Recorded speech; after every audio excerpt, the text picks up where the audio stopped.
I haven't seen these pictures. I love this. That was our summer series. We've been having our good friend Brian Cromit, the CEO of 702 Communications, now with us for, I guess, roughly a year. We've been about doing a these year segments with you, and so those it's are some been a of the, wild ride. We've We've covered a lot of ground, Chris. We've covered a lot of ground. We have. Wasn't it nice to see that sunshine? I know. I'm just sweating a little bit, remembering being by the pool and talking about stuff like the Loof lighter. That was so nice. So we want to talk about some of the highlights, if you will, from the year that we discussed, and that's why I'm wearing these great shades. These are these Bose shades. You want to remind people what these are? Yeah, those are Bose sunglasses that are also headphones. So for, I think they were $200, you get a pretty good sound experience. Oh, phenomenal. I mean, it's crazy.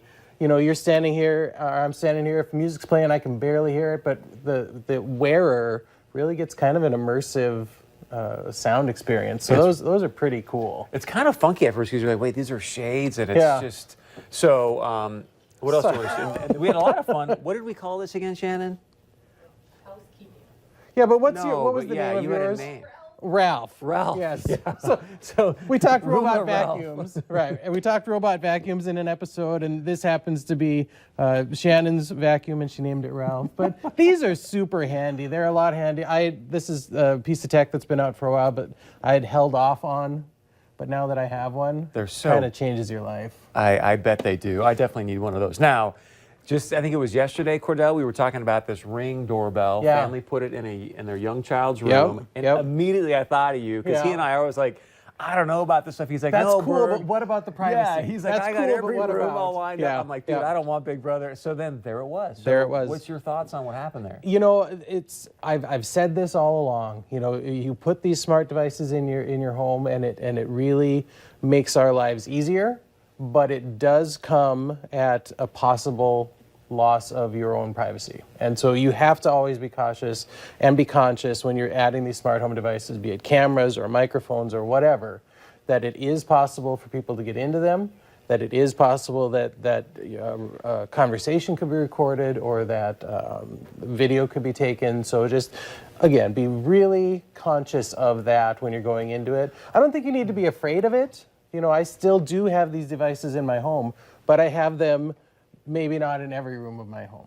I was going to say, and the issue sometimes that I see is with, like, Alexa, for example. Yeah. It's becoming so ubiquitous that you forget that, oh, wait, something's recording me. Yeah.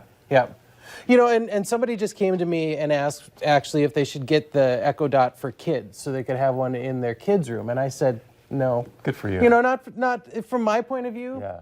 No, that's probably not worth it. We don't need to get our kids involved in technology that early, especially if there could be some sort of loss of privacy or some danger to the kids. Not only that, but I always talk about the people that create this stuff in Silicon Valley. They don't even have their kids, playing on phones and iPhones. Right. They're doing like the wood blocks. And yeah. So that should tell you something. We've talked about this in this segment too. You know, it's good to unplug, and it's good to have that time set aside so that you're not always immersed in one of these guys. Exactly. You know, but so you're present. We got about a minute left, so just to bring back some good memories to make us warm, let's talk about your flamethrower here. So yeah, we talked about this by my pool one day, and I think that might have been the first summer series. The Loof lighter here, that's an electronic charcoal lighter. You plug this in, and it's got superheated air. I can't remember. You didn't really like this, though, did you? It's not my favorite thing. Yeah. I have used it a couple times since we did that segment. You know, if you're the kind of person that doesn't burn all the charcoal, they cook it and shut the grill off, then it's pretty easy to reuse your charcoal and relight it with that. So